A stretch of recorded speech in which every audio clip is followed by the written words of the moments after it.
Welcome to the Wednesday, February the 24th edition of Wednesday Word, and I am so delighted to welcome as guests today Dan and Courtney Randall, who are special guests to our church and connected to our church through Courtney's relationship with her mom, Dulcie Michael.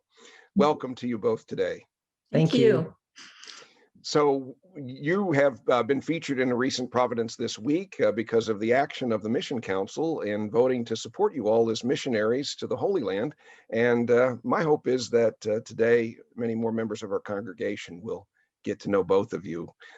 As I said a moment ago, Courtney is connected to our church through her mom, Dulcie, and before that, her late dad, Bill, who have been members of our congregation for 15 years, I think Dulcie has been now. And before we started this interview, Dan and Courtney were reminding me about Bill's connection to our church through the Disciple Bible study and how he was such a big proponent of that and a leader along with Mike Smith for quite a number of years. And of course, Dulcie is connected in the Crosstalkers classroom and a member of the Mission Council and Stephen Ministry and veterans and a lot of other things. She is fully connected to our congregation. So it's a great delight for her, I'm sure, that we're able to connect with her daughter and with her son-in-law, Dan. So what I would like to do is begin is just if you'd fill us in on a little bit details about your lives together, your family, your children, and again, how you all met as well. It was interesting. This last Valentine's, the kids asked us about our first date, and we couldn't agree on which occurrence was the first date. But we met at a wiffle ball tournament at Duke Divinity School right before Courtney started her first year and I started my second year. And then we ended up in the same Greek class together. And one thing led to another, and we ended up talking and having more conversations and realizing that maybe we liked each other. And I can think of nothing more romantic than wiffle ball in Greek. I know.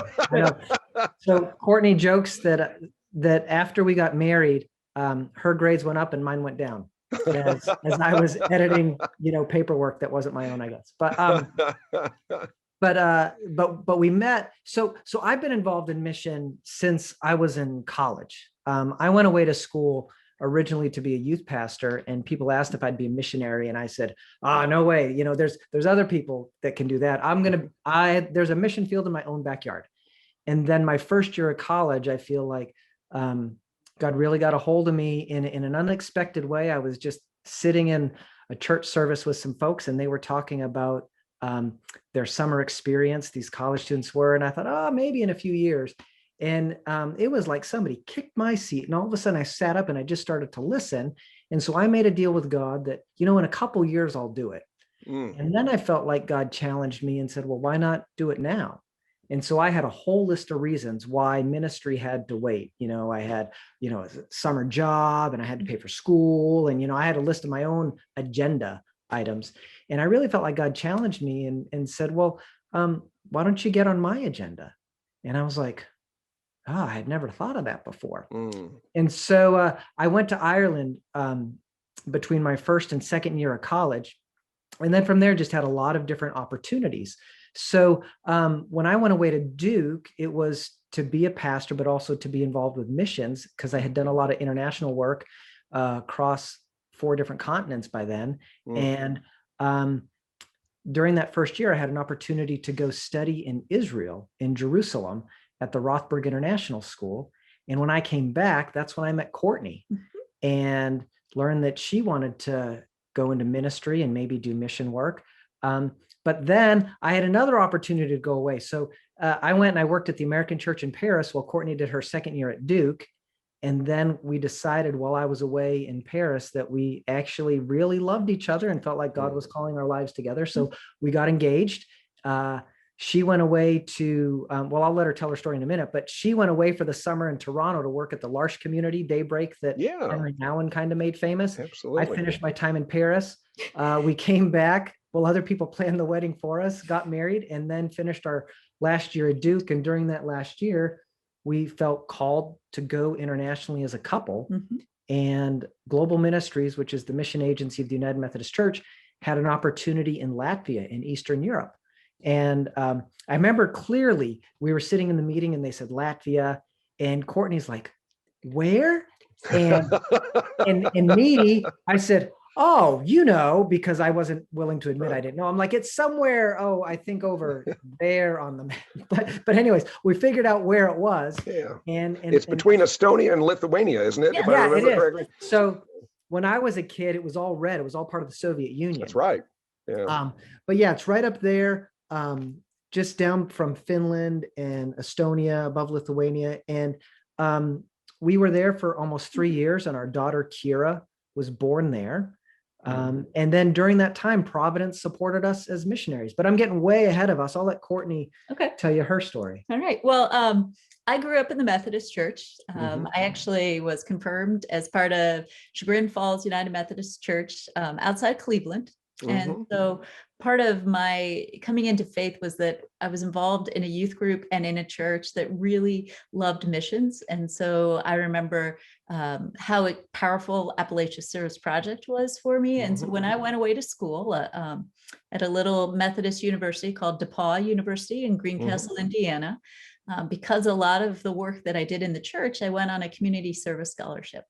And so that opened the doors where I would have had to do a lot of work study. I got to be able to do missions and involved both locally and globally. So I got to work with developmentally handicapped kids. I got to do prison visitation, and then I got to do some work in Nicaragua and just kind of turned my heart on fire for missions. And I was pretty sure that that would all work out as I was going to be a math and science teacher.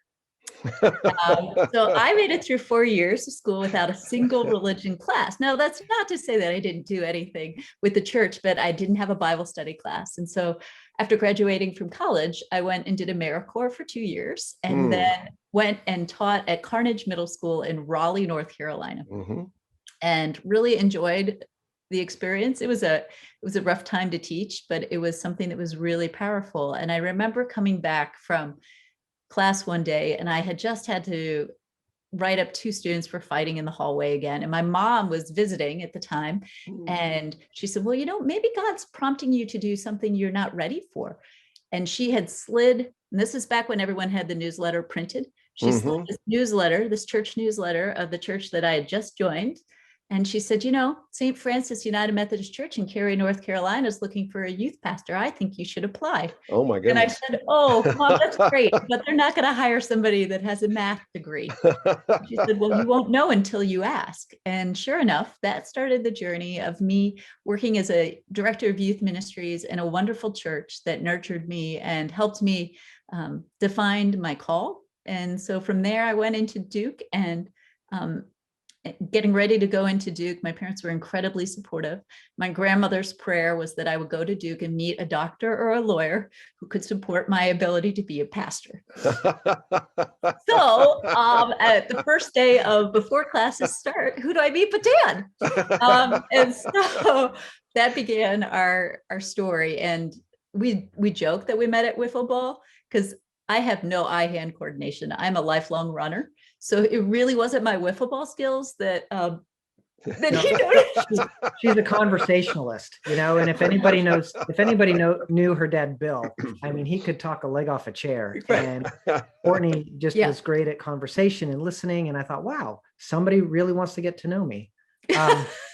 That's really nice. And so it was after Courtney's first summer at Duke, she did a field education placement at Clyde. And you were just saying that's how your parents found out about Providence. How did that happen? Right. So one of the things that was neat is that I was doing a placement at Clyde, right next to Lake Junaluska. And one of my favorite stories to tell is that we were doing mission trips with different groups coming through to work with UMCOR 16 years ago when there was a lot of flood and water. And here comes this bus that pulls up from Providence United Methodist Church, and off jumps Jim Wolin. He was the first one off the bus. And after spending time with that group, my parents, who had just moved to Charlotte, were looking for a church. And I said, I really think that you should check out this church because they really care about missions. Oh, how wonderful to hear.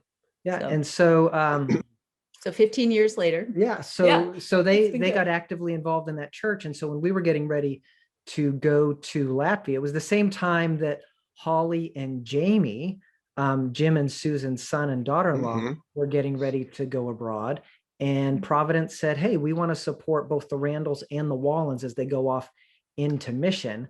Now, Jamie and Holly have been in a few other countries, and now they're in Albania and have constantly been in that. When we came back from Latvia, I continued with global ministries and a few other roles domestically, and Courtney returned to the local church. We returned to New England up in Maine, and that's where our son Caleb was born, up in York, Maine.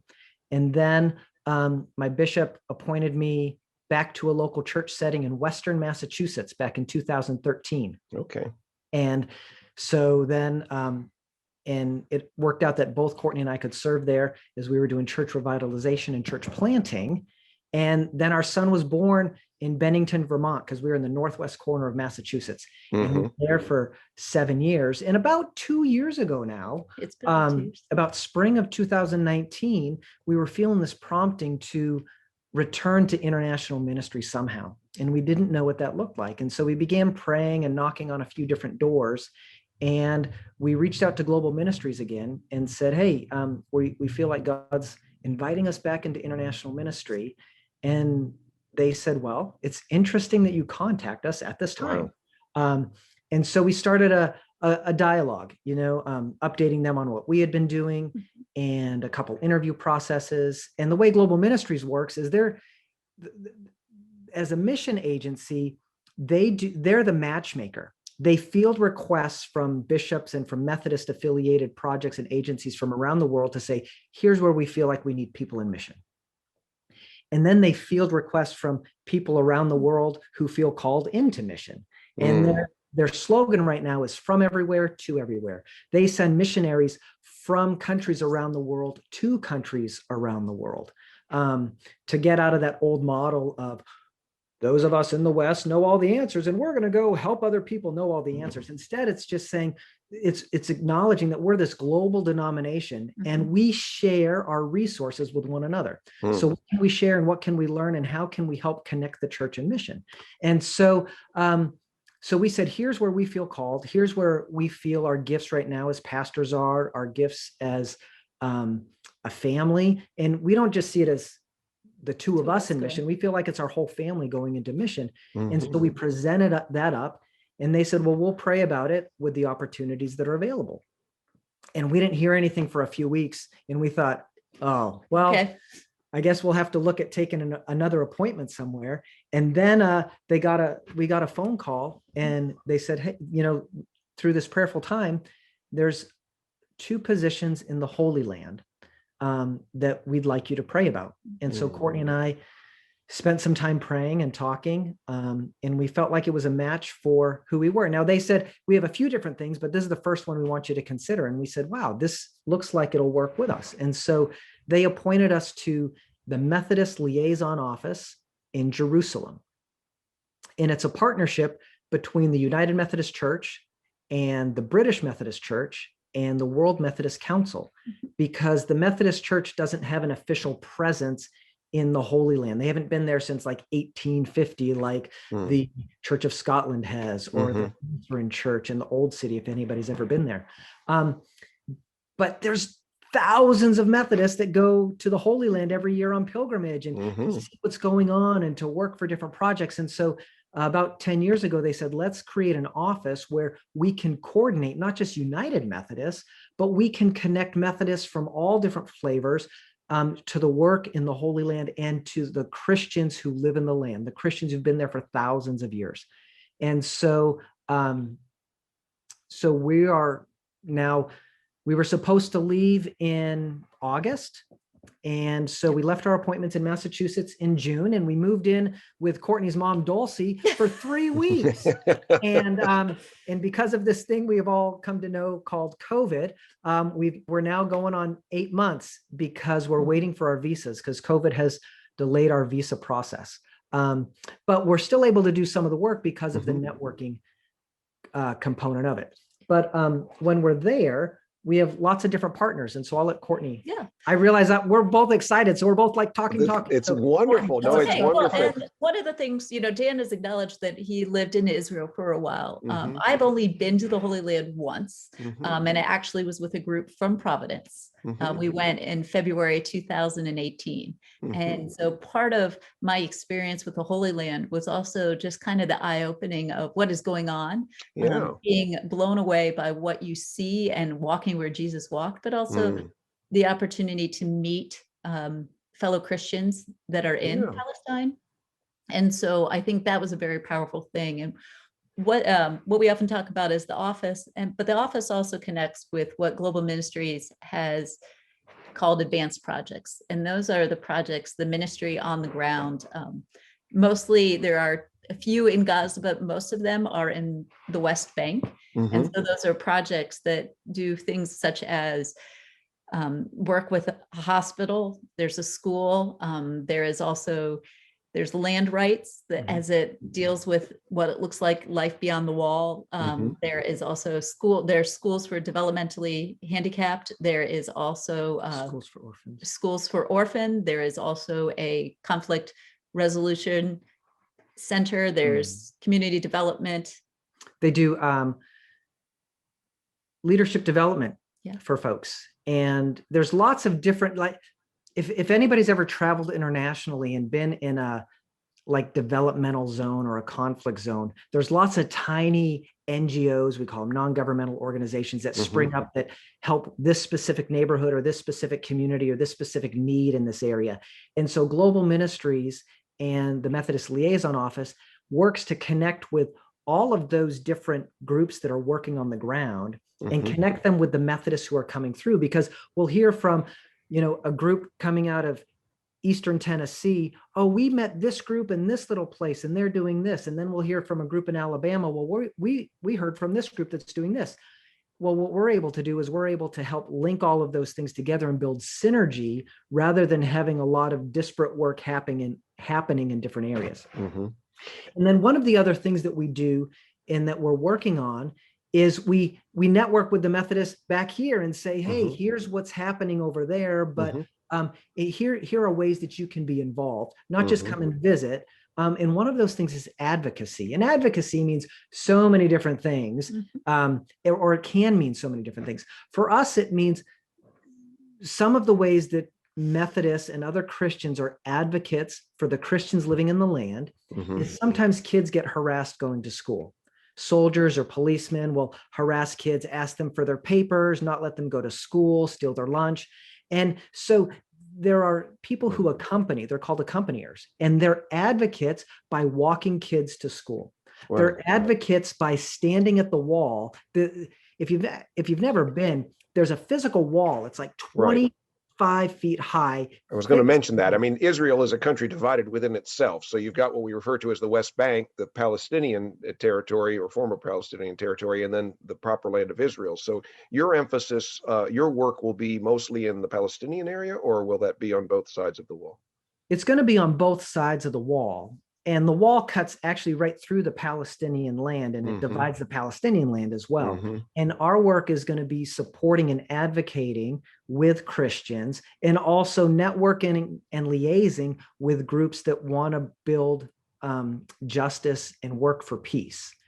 And there are groups within Israel. There are Jewish groups, Christian groups, secular groups within Israel that want to work for peace and the rights for Palestinians. There's groups within the Palestinian territories that want to work for peace and partner with Christians and Jews and Muslims because they say, look, we're all sharing this land. How can we work together so that as the children of God, we can all grow and be healthy and be whole and be healed? And so some people stand at the wall and pray. There's groups that gather at different points along the wall, and they just pray for peace. They pray for the neighborhood. They pray for the soldiers up watching. They pray for the kids throwing stones, and say, we don't know exactly what that does in the physical or the spiritual realm, but we know that we're called to pray for peace. So let's stand here in a place that is physically divided. We see the division, and let's pray for peace. So that's one of the ways that we can be advocates in the land. The other thing we do is we connect people to these projects that Courtney mentioned. Some people say, well, I don't know if I'm ready to stand at a wall, or I'm not quite sure about the social justice component, but I really care about kids with disabilities. Well, great. There's a couple schools and a hospital that help support that. So let's connect you to those programs. And then the other thing is, we were talking, because of COVID, there's been a lot of negative things, but one of the benefits is more people are willing to use Zoom. And I'm old enough that I still call it Skype sometimes. But when we Zoom, we could stand at the Hill of the Beatitudes, and we could record reading scripture and then have that be played in a church where the sermon is about the scripture for the day. Or we could, this last 2 Sundays ago was Transfiguration Sunday, before Lent started. And I think your sermon this past Sunday was about the wilderness there. We could stand in the wilderness and pick up stones and say, these are the stones that Jesus was tempted to turn into bread, or something like that. So I think those are things that to make it alive for people who don't have the chance to come and visit. Those are some of the opportunities we now have. I think that's wonderful. And I think that's a way for us as a church to remain connected with you all in this partnership that we have ongoing. You mentioned Solitude, the wilderness experience. And I was thinking and just wondering, as missionaries, how do you stay connected and not feel alone as you're out in the mission field? How is that best done? And how can we as Providence UMC help you all feel especially connected as we go forward? Okay. Well, and part of it is, when we talk about the understanding of wilderness and solitude, for us as missionaries, that's where we do a lot of our discernment. That's where we are sitting with God in that space and being able to discern not only when God is calling us, but where God is calling us. And I think that discernment has to happen in that kind of being still in the presence of God, and being still in a way that speaks to the wilderness within our hearts, because being in solitude is not the same as being alone. Right. And yet we acknowledge that in mission work, there are times when it gets incredibly lonely. And so one of the things that we often talk about is, out of solitude is when Jesus started his ministry. And so out of our solitude of discerning God's call for us, we go into doing ministry, and that we recognize that we don't do this alone, that there is a true partnership. And so we do it together. And Jesus calls the disciples, and it's constant. He's constantly with others, doing ministry with others. And I think that God is inviting all of us to be in ministry together.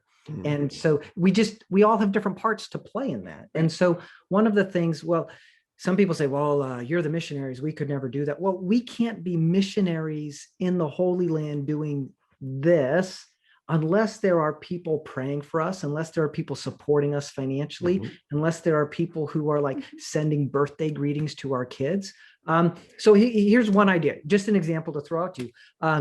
Kira, our daughter, her birthday's on June 20th. Wouldn't it be great if the 6th and 7th graders recorded a happy birthday message for her in a song and something, and then they sent it to us, and on June 20th, we could play this for her. This is a birthday greeting from Providence UMC, or for our other kids. I think simple things like that, letting us know that you're praying for us. I mean, the other day I know nobody else has this, but I was just having one of those days where it was like, I felt inside like the weather was outside, and man. And then I get a message from a friend that says, hey, I know that this time you're still in Charlotte, you haven't gone yet. I know it's been tough. I'm praying for you. And it was like that sun poking through the clouds.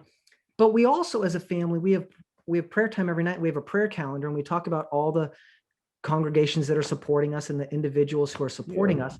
And so as we send out prayer requests to people, we also ask that they send us prayer requests. So through our Providence missionary liaisons, Bruce and Barbara Kenyon, if you guys send your prayer requests to them to say, hey, can you ask the Randalls to pray for this? Or, they can say, hey, this is happening at Providence. This is happening in this Sunday school class. This is happening at that Sunday school class. Then we can pray for that. And that helps us feel the partnership. It's not, hey, we need this connection from you, but the way we also feel connected is by sharing in prayer together. It reminds me, as you're talking, of Paul's writings in First Corinthians, and in the 12th chapter, how he talks about our being one body of Christ, and all parts of the body are indeed connected. And when one is joyous, they're all joyous. If one is hurting, then they're all hurting. And I think I love the way you're speaking of the two-way street in terms of connectivity. I think sometimes we forget that our missionaries are supporting us as well through your prayers and through your care for us. But again, how important it is for you all to be out in the mission field, to know that you are indeed connected to the various churches and folks who are supporting you in various ways. So absolutely. Again, one of the great things about Zoom technology is that we now have this opportunity, not just stateside, but internationally, to remain connected in new and exciting ways. And I certainly look forward to that. I'm curious, mentioning your children, and I believe their ages, 11 through 4, if I've got that right. How are they responding to this new chapter in their life that's about to unfold? Because it wouldn't surprise me if they have a variety of emotions, but I'm sure excitement is one of them. But there may be a little bit of fear. What are their thoughts right now as they look forward to this transition into a new life?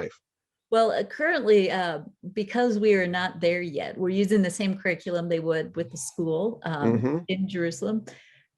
So it depends on the day what they think about their teacher. So homeschooling in North Carolina has its own flavor. One of the things that's very great is that we do have good friendships with other families who are on the mission field. So in that sense, they can talk or pray with other missionary families, and so they don't feel as alone in their process. It was when we first told the kids that we felt like God was leading our family in a new direction. There was a variety of emotions, but then I think it's how we frame it and how we invite them into it. They've learned to say, well, this is something where God is leading us. So Kira's 11, Caleb is 10, and Caden is 4. And Caleb is excited because he really loves building things out of Lego and magnetile and blocks and everything. And he was thinking, well, if we go over to the Holy Land, then I'll be able to learn Arabic. And that'll be really good because there's so many countries in the world that speak Arabic. I can go to that country where the tallest building in the world is, and I'll be able to talk to people. And I'm like, well, all right. The other night, they were praying and our 4-year-old says, God, get visas for Israel. And if not there, some other place. Let's go, and we're like, okay, trying to just be open to God's will and saying, God, you're going to open the doors and we're going to walk through them. And so, they miss their friends, and so this is, again, where technology is good. Our 11-year-old Kira, she'll FaceTime or Zoom with her friends back in Massachusetts.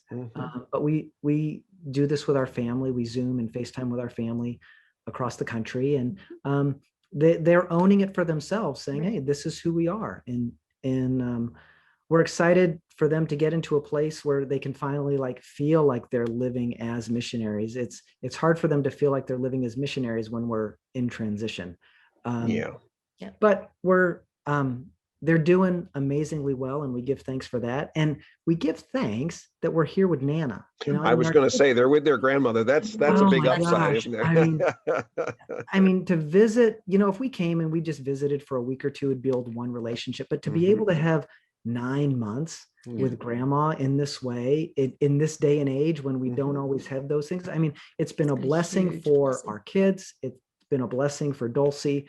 And we're just so thankful for her support in this time, and how she, was dogged and saying, let's get Providence, on board with you. You guys need to reach out and get your story out there. And we're so thankful that you, Pastor Randy and Pastor Brandon, have said, hey, yeah, let's present you to the missions committee. We're thankful that the missions committee has said, we want to support you. And Crosstalkers has said, we want to support you. And bridge builders, some of your parents and crosstalkers have said, you guys should support us. So, but we're just thankful to have the congregation say, hey, we believe in God's mission. It's not that they believe in the Randalls. It's not that they believe in the Holy Land. It's that you believe in joining God's mission globally. And we're just one expression of that, just like the Wolans are an expression of that, just like Roof Above, or I always get that name wrong, but there's a few local ministries that Providence is involved in. We're in Haiti, obviously Haiti, none of these are in competition. We're all on God's team doing God's work. Right. And we're just thankful that Providence is willing to support so many different works and mission, and that we get to be part of that. And so thank you so much. Thank you very much. Well, we are so privileged to be partners with you all, and I am so glad that our Mission Council has made the decision it has, and the Crosstalkers Classroom. And I hope that those watching this, if you're a member of a small group or a Sunday school class, or just on your own, if you'd like to support the Randalls in some way, that you'll contact them or contact Pastor Brandon, Reverend Brandon, if they have any questions about the mission as our mission person, or me for that matter, and anybody else. And of course, Dulcie, I'm sure, would be more than happy to entertain any questions that folks might have. And of course, Bruce and Barbara, as you mentioned earlier, as your liaisons for the Crosstalkers Classroom. So all of these opportunities for connectivity, we hope folks will support you financially and through prayers and in other ways.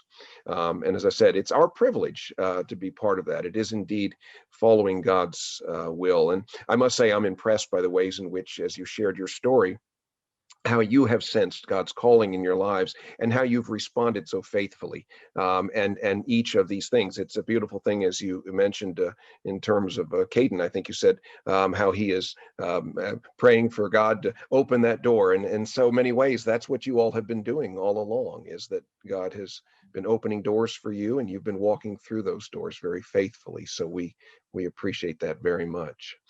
Is there anything else before we close that we haven't covered today that you'd like to add?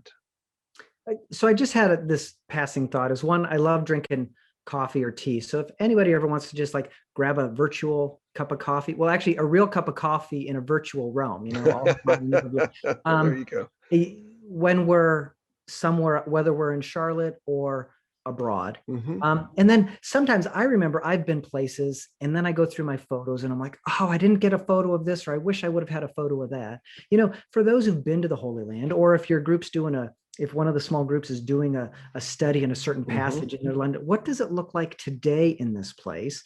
Just send us an email and say, hey, can you take a picture of that place again? Or I can't find my picture of this place. Would you be willing to do that? Now, we won't be able to do like a turnaround in a couple of hours, but we'd be up for engaging people like that. Like, hey, yeah, sure. Let's go up to the, Mount of Beatitudes and see how we can take a photo of that place or something like that. So that just came to mind. And it reminds me, you've mentioned, and I mentioned, and Courtney's mentioned, they can email us.